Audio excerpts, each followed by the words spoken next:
Today,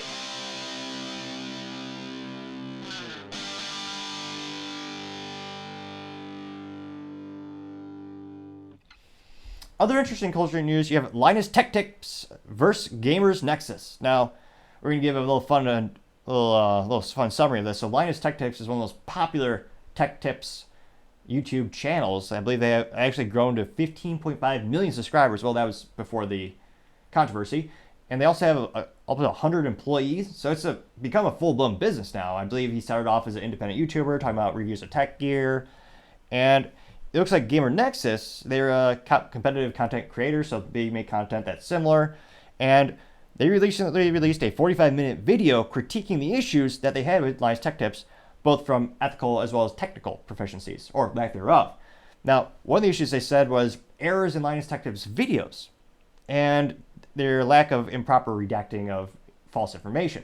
Now, in that case, they actually had several instances where they go through some of the experiments that Linus Tech Tips runs, and they show that they install things improperly, and then they blame the manufacturer, which, one of the things where life, especially in technology, the human error is always present. It's a phenomenon, especially in IT cybersecurity. But when it comes to these things, they were specifically blaming the manufacturer for their ineptitudes because they just didn't install, I believe one was a graphics card properly. And they also had an issue where they were trying to review a mouse, which does make sense in terms of people buy mice, so it's good content. But if reviewing a mouse is above your mental intellect, perhaps you chose the wrong career, or perhaps you just need more tutoring. But they literally tried to review a mouse, and they were complaining. They took it out of the box. They played around with it, did a review. They were complaining that it wasn't very smooth when they were moving around on the table. And someone in the comments actually pointed out they didn't remove the stickers on the bottom, the protective stickers it comes with. So of course it wasn't smooth. You didn't even finish taking all the protective crap off of it. But unfortunately, that manufacturer, I'm sure, had a dent in their sales because, again, they have about 15.5 million subscribers.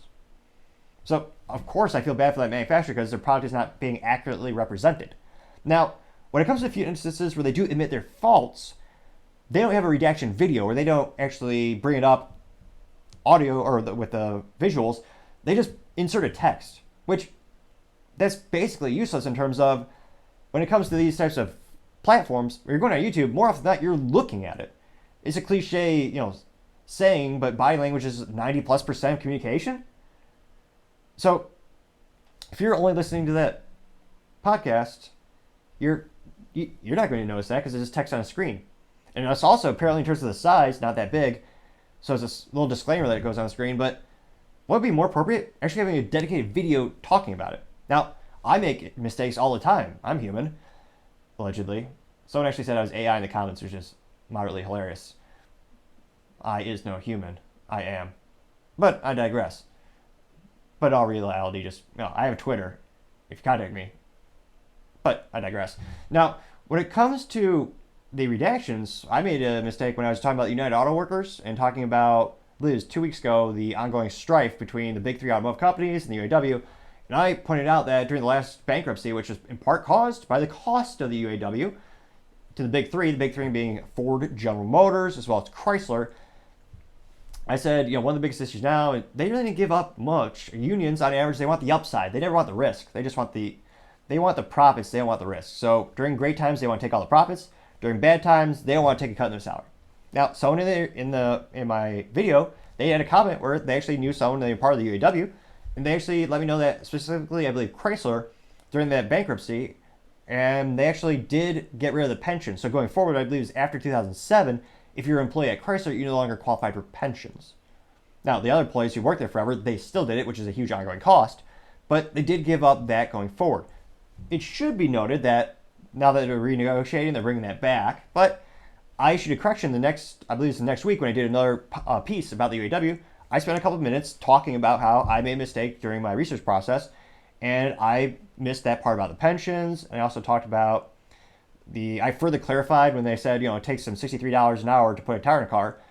I believe I said in the original, but I re-emphasized in my follow-up video saying this is the total cost to the stockholders, shareholders, because that is the cost not just of the hourly wages where they give them cash or you're paying your employee, but also the healthcare and the benefits, which I would also argue at the end of the day that the whole number is all that counts to the manufacturer and to the people buying the car. because the cost is going up by that amount. It doesn't matter how it's breaking it up, it's still a cost. But nevertheless, I did do a video where I explained where I thought I was wrong, or I explained where I had gone wrong, and I further explained why, at the end of the day, I think this is going to be increasing the cost of goods sold, and it's going to hurt the consumer. I mean, I let them know in the comments section, hey, I appreciate your feedback. Let's go. I didn't get angry about it. I just made a mistake. Now, in this case, they just put that little font on the screen, and they're not too transparent. They also have instances of conflict of interest. Now, Linus, it makes sense. He's a tech guy, so they invested in a laptop company. That makes sense. That's your passion. That's your business. Why not make a product for it? Now, the conflict of interest comes when he's reviewing his own stuff, which, even if you try really hard, it's going to be, some would say, almost impossible on a subconscious level. Or how do you not inherently think the product is better because you're invested in it? Not just fiscally, but even just emotionally. It's, you're coming together, you're working on this product. It's hard to say that you couldn't be biased. You're human. Everyone is, mostly. There are some robots out there. But they also have even more issues. They're stealing and selling prototypes. Now, this specifically looks like it was for a heat sink, which, again, this is a startup company, so I feel especially bad for the people who are trying to get into the tech industry. They apparently were developing their own proprietary heat sink. They sent off the prototype to Linus, in which they used the wrong, I believe it was the wrong CPU or the wrong graphics card. They used the wrong components to actually test it. So it's not an accurate test because they used the components wrong. They installed it wrong. And then, again, this is a prototype. Instead of giving it back, they auctioned it. And when asked for comment, Linus Tech Tips said, "Oh yeah, we reached out to them, we let them know the mistake. We're gonna write them a check for wherever they wanted." And then that company actually spoke out and go, "Yeah, we never got that." So again, maybe it's a simple miscommunication error, an email got lost. That happens, but a lot of these faux pas just keep adding up. And they did come out with an actual video addressing the issue. Now, in and of itself, this video is controversial because they originally monetized the video, which is a phenomenon which you actually get paid when the advertisements are shown. You get a percentage of the sales from those advertisements where the company's paid to be on the video, or rather they pay for the advertisement to appear there. Someday I hope this channel will get to that point because that'll help us reinvest in the channel, get better graphics, get better video production. I'm still trying to adjust the camera. I know sometimes it goes out of focus for some reason. I may have said it. If you know anything about cameras, let me know. I'm mostly cybersecurity company. That's not my repertoire, but always appreciate the feedback if you have any experience with that.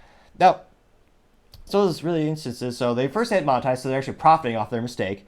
But so many people downvoted it and made it negative in terms of the comments. They did later make it non-monetizable. So they demonetized their own video so they would not profit from this PR stunt. And it's one of those instances where nowadays you get one good shot. You get one shot at an apology. Whether you're a politician or a tech reviewer, it's very hard to regain trust, and being authentic is even more rare, requires more nuance, and it's harder to trick that, I think. So this is a 20-minute long apology session where you have all the department heads of Linus Tech Tips apologizing profusely. But the part that was most interesting to me was Linus's part, which is false advertisement because he never carries a blanket, although he kind of looks like maybe he's Linus from the Peanuts. How he has not merchandised a blanket by now is beyond me. But let's listen to him. And let's face it, he's going to fail again. Hey, it's me. I'm Chief Vision Officer now, but realistically, I'm not going to be able to hide behind my recent demotion here. I was the one at the head of the company for each and every mistake that our community has rightly brought to our attention. And once again, I made things worse by allowing myself to respond emotionally. Now, this is on apparently his blog, which is the sure sign of a douchebag where they have such an ego trip, they think they're Steve Jobs. And I say that because his profile picture is him in a black turtleneck, not a tactical turtleneck, which is acceptable, not only acceptable, but encouraged, but a Steve Jobs turtleneck, Steve Jobs glasses, a Steve Jobs haircut, and he has a cliche. So he did the Steve Jobs pose. The amount of narcissism it takes to compare yourself to one of the greatest minds in technology, one of the greatest business leaders, is ridiculous. And of course, he just explodes, which, again, if you're having controversy in your life, a good rule of thumb is take a breath, step away, talk to a friend. Talk to someone who's can kind of be a sounding board to bounce ideas off of. Don't immediately go and blog your emotions right off the bat. Because again, I don't think it's ever actually helped doing that approach. But he keeps going. It's honestly really hard when people take an internal process error and then they run that all the way to Linus is a thief and wants to auction someone else's intellectual property to the highest bidder, or accuses me of trying to brush something under the rug just because I do. And apparently, they just showed it on the screen. The company that they screwed over, I mean, they accidentally didn't. They sold the heatsink instead of giving it back. Was Billet Labs, which again was a startup company. Someone who's trying to get their foot in the door in the tech industry. That's something I admire, especially. Imagine how much harder it's going to be now that about what they got 15.5 million subscribers. Millions of people saw that video, and people talk. And negative news spreads on an average 10 times faster than positive news. That's detrimental to their company. They might not even be able to get off the ground now because of their lack of morals and convictions. How much more morally vacuous can you be? Well, let's see. I think it's important to get all the details before declaring me to be a low-down liar, straight-up piece of shit. We were slow shipping back the GPU that Billet Labs sent us. There's no way around it. That's our bad. But the delay in communication, the one that prompted the post that you guys just saw, it was less than 2 business days. The second that I was made aware of the situation, on the 14th, I emailed Billet Labs and I explained what happened. I even included Colton's attempt at apologizing and offering, no questions asked, full compensation for their stated value of the product, which happened on the 10th, before we were under any pressure to do so, and without Colton even bothering to check with me or Yvonne before just saying, go for it. He knows that our internal policy is to do the right thing. So, he tried, bless him. I guess his job is safe for another day. And sorry, I guess I've actually gotten a little bit emotional here again, so. Is he a robot in this video? Or an AI machine? I'm kidding, partially. I'm going to stop there because whatever's being said about me and whatever's being said about the team should never have. ADHD, kind of a douchey title too, Chief Vision Officer. I know for some companies it's a legit position because, but yeah, to call him, you just know he chose that. Of the little I know about him, I've seen a couple of his videos. You know he chose that title intentionally. But I digress partially. I've allowed my feelings to distract from any valid criticism of our work. My decision, for example, to not bother retesting the monoblock, that was obviously wrong, and my lame response on the forum was a huge and unnecessary blunder. He's been known for saying he doesn't want to do retakes or retests because it costs money. Which I'd also argue you're going to make money off that because the YouTube videos are monetized. But still. I owe you guys better, and I'm sorry. For my part, I think he asked ChatGPT for some help with the apology. It's always the cliche, we're sorry, I'll do better, we'll do better. First, I'm going to be working through the other members of the exec team for any crisis communication moving forward. And second, I'm going to spend my week working. Is he holding crap in his hands? He's holding like wires. With the other teams to develop. So, for some weird reason, he's holding like a bundle of, teal wires in his hand? Probably not the best time to look distracted or to look like you're not paying attention. You could certainly not have crap in your hands, but that ADHD. A system of processes that will help our company fulfill my vision of being a world-class tech media organization. I'm also going to be spending my week just refocusing, guys, on what matters most, which is bringing you guys the best damn content that we can make. It's been over 10 years. Good Lord, it's been almost 15. But I still love tech. I love my team, and even though our relationship's a little rocky right now, I love this community and everything that it stands for. None of that has changed, and none of it is going to. Dermot. Now we go to the new CEO who does... Most of the comments, ironically enough, are saying that the new CEO looks kind of like an AI machine, like not real. He probably is. He sounds kind of emotionally dead inside, but it looks kind of real. But yeah, a lot of the comments here, and again, now it's gotten up to, 3.6 million views. Now, I got the statistic back when they had 2.2 million views. at that point, they had 150,000 likes, thumbs up, and they had 75,000 downvotes, according to third-party sites that track that, because YouTube is too morally vacuous to actually give you more transparency. Which, again, is a B. They claimed it is because they want to protect the content creators. That's ridiculous. On the back-end logistics, you still see the ratio. A lot of people speculate they did that just to protect politicians who had the worst ratios in history.